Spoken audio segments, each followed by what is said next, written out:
ao programa Hora do Estudo Bíblico, com o doutor e professor Lehmann Strauss.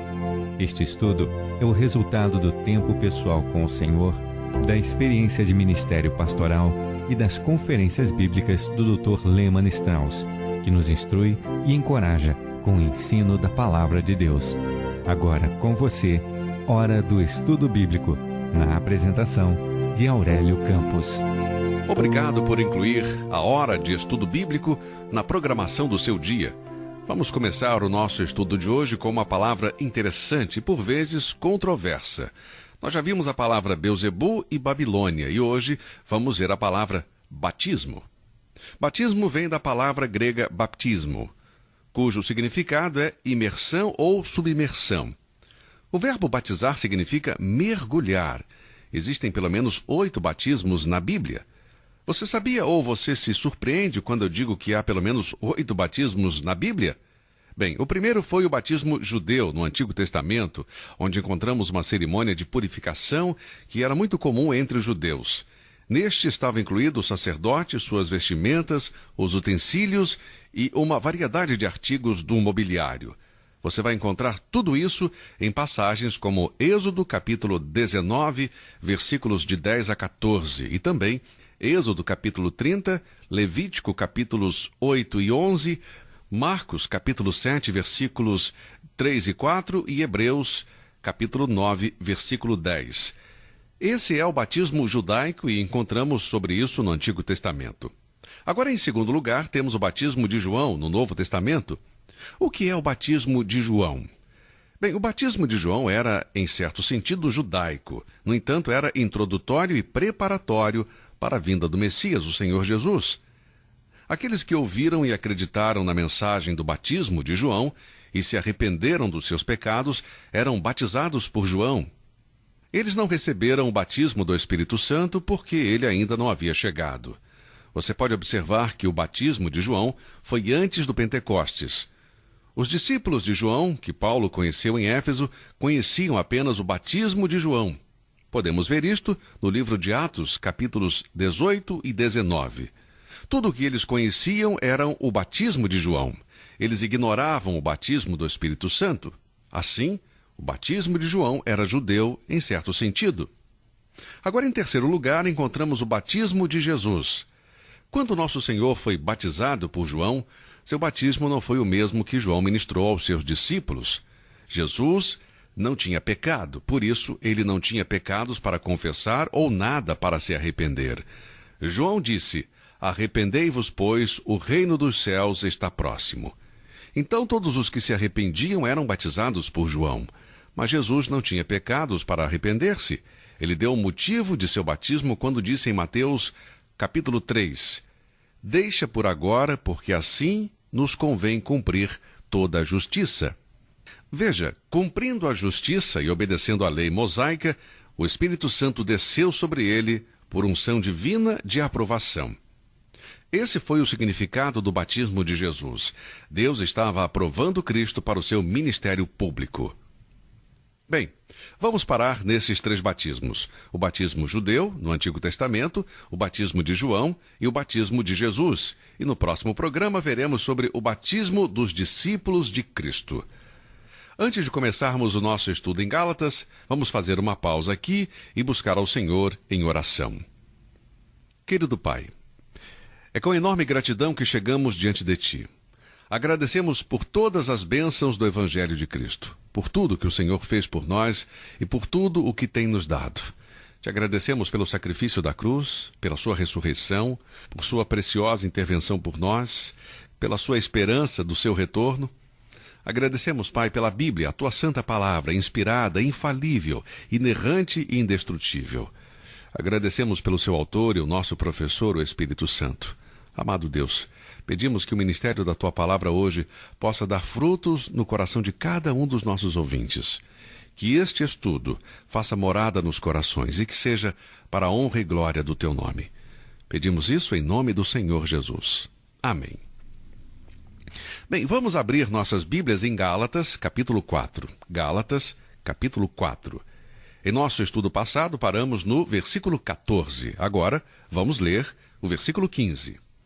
Gálatas, capítulo 4, versículo 15, diz assim: Qual é logo a vossa bem-aventurança? Porque vos dou testemunho de que, se possível fora, arrancarias os vossos olhos e mos daríeis. Lembre-se que Paulo está fazendo um pedido aos Gálatas que estão tentando voltar à escravidão do legalismo judaico. Está apelando a eles na base do amor e afeto. Parece bem claro que a doença de Paulo estava relacionada com uma condição em seus olhos. Veja as suas palavras no capítulo 6, versículo 11. Vede com que grandes letras vos escrevi por minha mão. Você já havia observado isso em Gálatas, capítulo 6, versículo 11? Isso nos diz algo, que Paulo tinha algum tipo de deficiência em seus olhos. Creio que esse versículo confirma isso.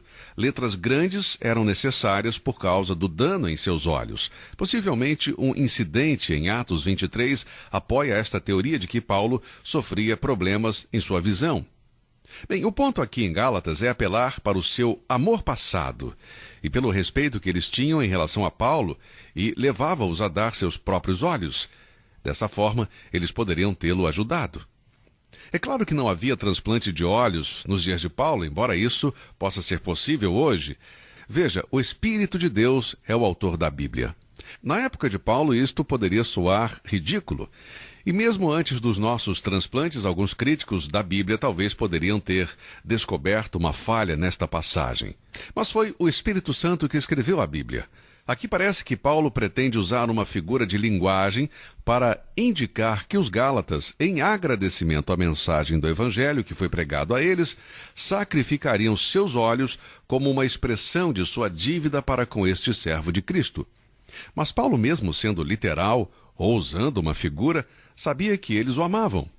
E agora ele apela com base no afeto que eles demonstravam para ele anteriormente. Ele diz no versículo 16: Fiz-me acaso vosso inimigo, dizendo a verdade? Eles não consideravam Paulo seu inimigo quando o conheceram pela primeira vez? Por que então o veriam assim agora? Se eles pensavam que ele estava dizendo a verdade sobre a sua própria realidade espiritual, por que eles pensariam diferente dele agora? Nem Paulo, nem o Evangelho mudou, então, por que tratá-los como inimigos? Por que apelar a eles com tanta força? Bem, as pessoas são inconstantes, nós sabemos disso. Algumas pessoas que foram salvas através do nosso ministério se desviam e agem totalmente diferente em relação a nós quando sob influência de alguma seita ou culto.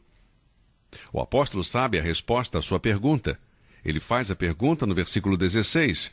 No versículo 17 ele diz: Eles têm zelo por vós, não como convém, mas querem excluir-vos para que vós tenhais zelo por eles.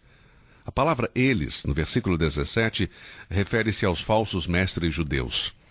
Os legalistas tinham ciúmes da liberdade cristã que os Gálatas estavam desfrutando e mostraram um interesse especial por eles, mas não de uma boa maneira. Observe as palavras não como convém. Em algumas versões da Bíblia, as palavras mudam para não para o bem. E o que significa isso? Literalmente, não de uma boa maneira. Paulo disse que eles seriam bom para eles, mas não para o bem. Os motivos dos judeus eram egoístas e não pensavam no bem-estar dos Gálatas convertidos. Os judeus queriam convertê-los à circuncisão para o benefício de seus próprios interesses egoístas. Era uma atitude desonrosa e desprezível dos judeus para desviar os Gálatas para longe do Evangelho da Graça. Você verá que esses judeus queriam acabar com a comunhão dos crentes gálatas, baseando-se no fundamento de que os gálatas estavam em um nível espiritual mais baixo do que eles. Isso na esperança de persuadi-los para voltar aos rituais da lei mosaica. Paulo expõe seus métodos maldosos de proselitismo. Em seguida, ele acrescenta no versículo 18: É bom ser zeloso, mas sempre do bem, e não somente quando estou presente convosco. Eu gosto muito disso. Ele está os encorajando a receber cuidados e o ministério de todo mensageiro verdadeiro, cujas motivações e mensagens fossem aprovadas por Deus. Agora, eles deveriam fazer isto, Paulo estando com eles ou não. Paulo não estava obrigando-os apenas a ouvir sua mensagem, não era isso. Não mostra nenhum tipo de ciúmes ou egoísmo. Paulo estava instruindo-os para discernir entre a verdade e a falsidade. Se eles fossem zelosos com a verdade o tempo todo, a presença ou a ausência de Paulo não faria diferença alguma. Observe que no versículo 19 o apelo se torna mais forte e a expressão de afeto é mais profunda. Paulo diz: meus filhinhos, por quem de novo sinto as dores de parto, até que Cristo seja formado em vós. Este é o único lugar onde Paulo usa a expressão meus filhinhos, e aqui é usado para fazer um apelo mais amável. Nas dores do parto nos aproximamos das portas da morte, e é uma expressão de amor. Sua mãe sabe disso. Poucos ministros sofrem pelas almas perdidas e gastam tempo em oração por sua salvação como Paulo fazia. São poucos os que conhecem a alegria e a alegria de uma alma ganha para Cristo. Paulo era um verdadeiro ganhador de almas e ele tinha um interesse real e paixão pelas pessoas. Ele chorou. Ele chorou por causa das almas perdidas. Ele disse que ele mesmo queria ir para o inferno e ser julgado no lugar dos judeus que não eram salvos. Em outras palavras, se Paulo pudesse trocar de lugar com um judeu não salvo, ficaria feliz em fazê-lo. Ele disse isso em Romanos capítulo 9, versículo 3. Em outras palavras, ele está dizendo: olha, eu realmente me preocupo, eu realmente amo vocês. Meus filhinhos, por quem de novo sinto as dores de parto, até que Cristo seja formado em vós. Os Gálatas precisavam ser restaurados na alegria e comunhão do Evangelho. Cristo estava em seus corações, não há dúvida sobre isso, mas de forma passiva. O Senhor não estava neles de forma ativa. O Espírito Santo estava sendo afligido e destronado, de modo que não estavam livres para glorificar a Cristo em suas vidas. Não havia nenhuma expressão exterior de Jesus em suas vidas. Muitas vezes tentamos impressionar as pessoas com a nossa personalidade, com a nossa capacidade de ensinar, de pregar ou cantar ou o que quer que seja. Paulo disse que não estava tentando formar sua personalidade neles. Ele queria que Cristo fosse formado neles, e ele faz isso em meio à dor e agonia de sua alma. Agora, eles irão resistir a Paulo? Irão ignorar o seu apelo? Qual será a atitude deles? Bem, a exortação continua, e vamos então para o versículo 21. Agora Paulo vai tentar abordá-los de forma diferente. Ele conclui encorajando-os a usar a inteligência. Está dizendo: usem o senso comum, sentem e pensem. Na verdade, eles têm algum conhecimento para fazer distinção entre a verdade e o erro. Então, Paulo pergunta no versículo 21. Dizei-me, o que quereis, estar debaixo da lei? Não ouvis vós a lei? Vocês não compreendem o significado da lei? Não percebem a demanda da lei sobre vocês quando se colocam sob ela? Isso é o que Paulo está perguntando. Suas mentes precisavam ser sacudidas. Mas enquanto eles insistiam em estar sob a lei, não estavam prestando atenção às exigências da lei. Ele disse no versículo 22, porque está escrito que Abraão teve 2 filhos, um da escrava e outro da livre. Esta combinação de palavras, está escrito, é usado para introduzir uma parte ou um breve resumo de uma passagem do Antigo Testamento. Mas aqui Paulo resume a história de Ismael e Isaque, que eram filhos de Abraão, como está registrado em Gênesis, capítulos 16, 17 e 21. Assim, Paulo usa as palavras porque está escrito para voltar aos 3 capítulos de Gênesis. Você sabe que Abraão teve um filho, Ismael, com Agar, a escrava? E também teve Isaque, que nasceu de Sara. Sara era uma mulher livre, a amada e legítima esposa de Abraão. Os Gálatas diziam compreender a lei e estavam prestes a colocarem-se sob a lei. Então, certamente, eles iriam ver a força da ilustração de Paulo tirada da experiência de Abraão. Não se esqueça, querido ouvinte, Abraão viveu antes de Moisés. Portanto, ele viveu antes da lei ter sido dada no Sinai. Mas aqui, a lei refere-se geralmente aos escritos de Moisés. Paulo ilustra seu ponto com uma história familiar de suas escrituras e mostra aos Gálatas o que a escravidão da lei faria com eles. Observe a força do versículo 24. Vamos ler. O que se estende por alegoria, porque estas são as 2 alianças, uma do Monte Sinai, gerando filhos para a servidão, que é Agar. Agora, quando ele fala alegoricamente, está simplesmente apontando para os fatos da história narrativa literal para ilustrar um princípio. Foi enfaticamente dito por alguém que a presença de um significado alegórico não priva a narrativa do seu significado literal. Devemos ter grande cuidado em utilizar este método de alegoria para tratar as narrativas da palavra de Deus. Pode ser algo muito perigoso. Muitas pessoas dizem que alegorizar as Escrituras desvirtuam seu significado real. Abraão teve 2 filhos, e suas duas mães são duas pessoas reais na história. O apóstolo Paulo se refere a elas para ilustrar e esclarecer a doutrina da justificação pela fé. Tenha em mente que este é um argumento principal de Gálatas: justificação pela fé e fé somente. Deus fez uma promessa a Abraão quando disse em Gênesis capítulo 12: abençoarei os que te abençoarem. A promessa é clara. Abraão e Sara iam ser pais de um bebê que conduziria à vinda do Messias, a semente na qual todas as nações da terra seriam abençoadas. Mas o tempo passou para Abraão e Sara, e parecia que Deus havia esquecido a sua promessa, ou Deus tinha falhado em cumpri-la. Agora, nesta situação, Sara sugere que a jovem serva seja dada a Abraão, sem tomar o lugar de uma esposa, mas simplesmente servir como uma concubina para prover um filho para Abraão. Não sejamos duros com Sara. Ela era uma senhora de 90 anos de idade, muito velha para ser mãe. Ela estava visando a promessa de Deus. Então ela disse a Abraão: olhe, tenha um filho com Agar, a serva. Eu estou de acordo com isso. Não há dúvida de que ela pensava que estava ajudando a Deus. Na realidade, ela e Abraão estavam se submetendo a um dos costumes mais comuns das nações ao redor deles. E nesse processo nasce Ismael de Agar. Lembre-se que Paulo, em Gálatas, chama Agar de a escrava, e se refere a Ismael no versículo 23 de Gálatas 4 como o que nasceu segundo a carne.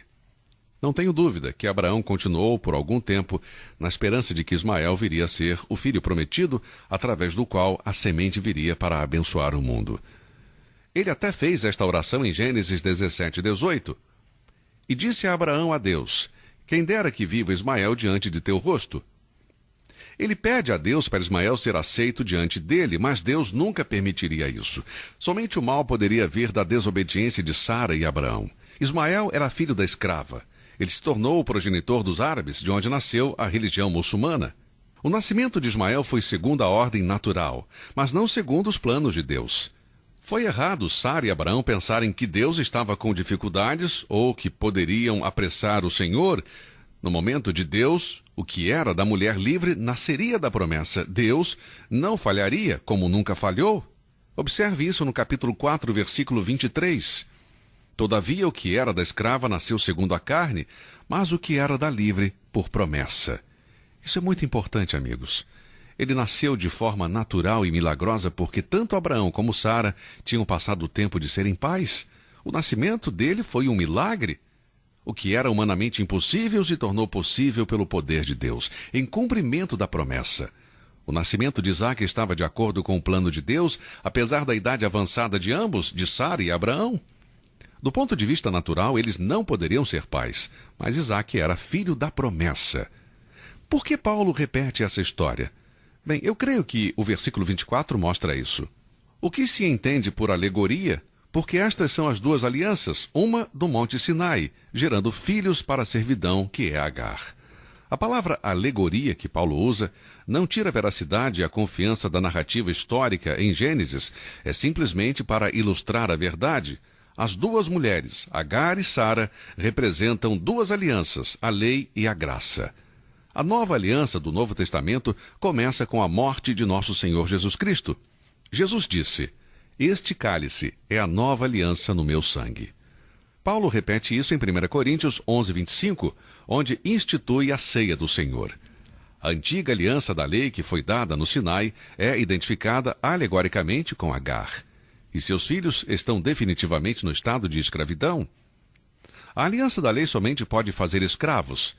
Ismael nasceu 14 anos antes de Isaque, mas isso não o tornou herdeiro de Abraão. Se fosse assim, a lei teria uma demanda maior sobre nós que o Evangelho de Cristo.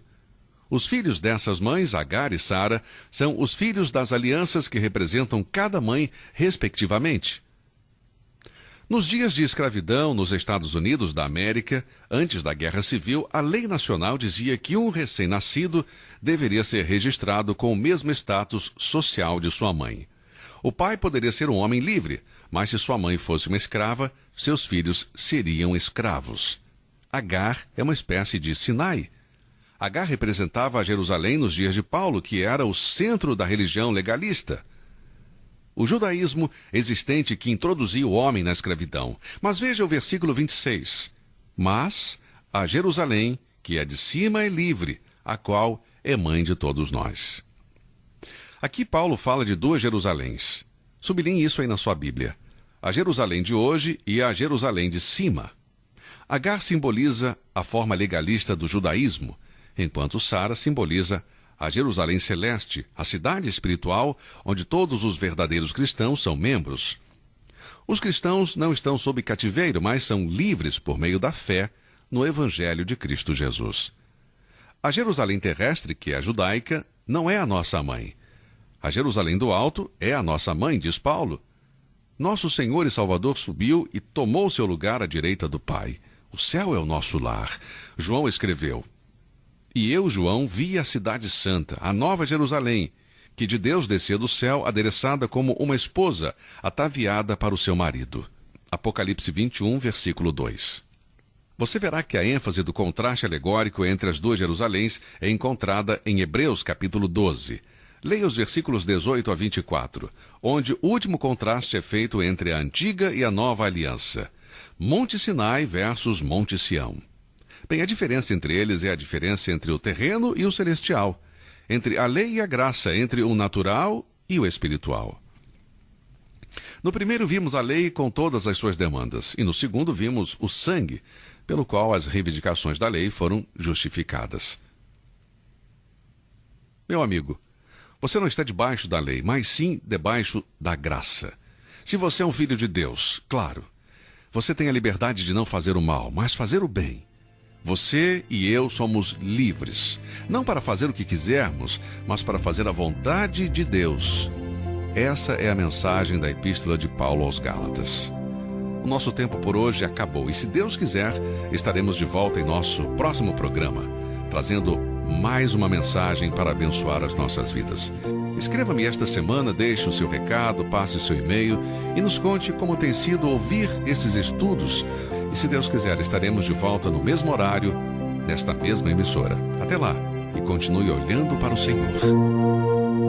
Você ouviu Hora do Estudo Bíblico, com o professor e doutor Lehmann Strauss, na apresentação de Aurélio Campos. Se você deseja ouvir novamente esta mensagem, visite a nossa página na internet, www.bbnradio.org. Fica o convite para você nos acompanhar amanhã, neste mesmo horário, aqui na BBN. Hora do Estudo Bíblico é uma produção da BBN.